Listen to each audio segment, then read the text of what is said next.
I left GB News at midday yesterday, went back home, and I passed a petrol station, and there was the army. So I stopped and went in and spoke to the lads. They were from the Royal Scots, and they said, yeah, we're getting ready to start delivering petrol to the parts of the country that really need it. And I have to say, this morning, there was the most almighty queue, but I was able to get some fuel for the car.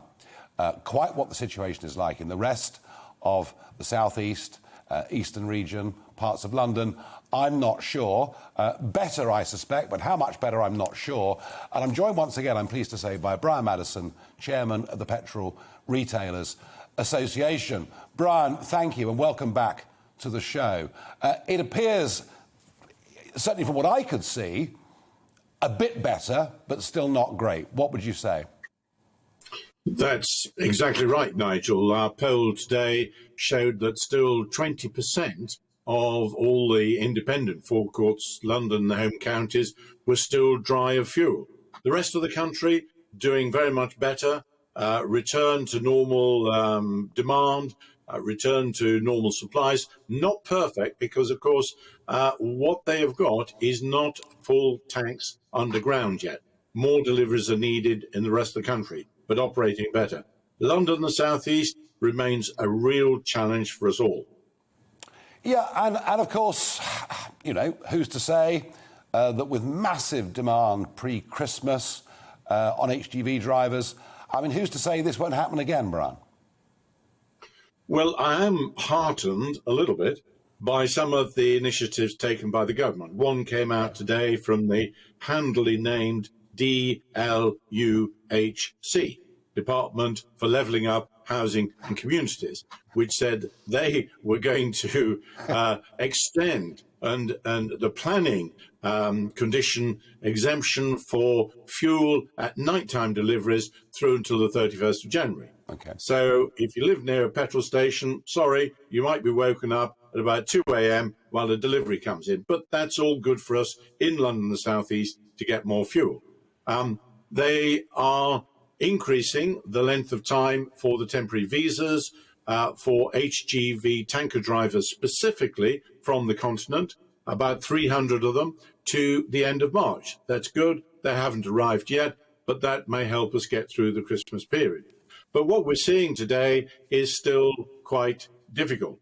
The military, which some of us thought were going to be driving the green military tankers and therefore increasing the capacity, or they were going to drive the reserve fleet, which Kwasi Kwarteng mentioned today. The reserve fleet, one of about 50 tankers, commercial tankers at St Ives, has remained untouched throughout the day. And actually what the drivers, military drivers, are doing are driving commercial tankers like you see on the screen now.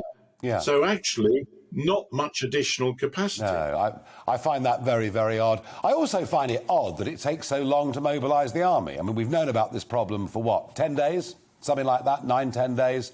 And it has taken a very long time. But I won't draw you into making political comments. That wouldn't be fair. But, Brian, I do want to ask you this. Are there any lessons we can learn from the last week and a half? Yes, one is that the volume of tank capacity on our roads far exceeds our forecourts. And that is ever going to be the case. The number of forecourts has reduced from 2,000. There were 13,500 of them. Today, there's less than 8,500. So the fuel under the ground, if anything, has got considerably less. Yet the number of cars on the road has increased from about 30 million to 36 million. So whenever we have the hint of a fuels crisis, then if there is a surge in demand, we will never, ever be prepared to overcome that easily. And so the government must listen much more carefully to any industry concerns that are raised and act on them. And I would say that the one problem here is that industry, and whether they were in the right or in the wrong, but there was a problem, they took it to the government didn't listen, and here we are today in this situation where people who need fuel just can't get it. And this is very bad for the economy and for them as consumers.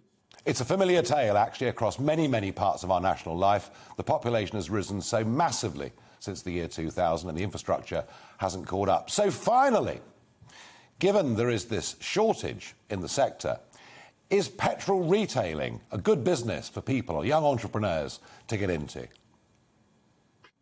It's not bad at all if you have on your site alternative facilities. So the petrol station near to me in Westmoreland, he's just won Convenience Retailer of the Year.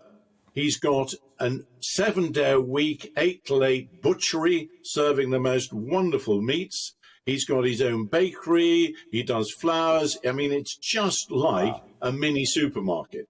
And so if you've got one of those, and he's also got some fantastic car wash equipment, if you've got one of those as well, then I think going forward, it looks good, despite what we're all going to see is perhaps more electric chargers around the place. And ultimately, there will be less fossil fuel sold. But I'm hoping not for a while yet, because my dear old 15-year-old Volvo needs to be filled up with diesel for a few years yet. Welcome to the GB News YouTube channel. You can watch us live 24 hours a day, catch up on your favourite shows and join in the conversation in the comments below. Don't forget to subscribe and you'll never miss any of our exclusive content.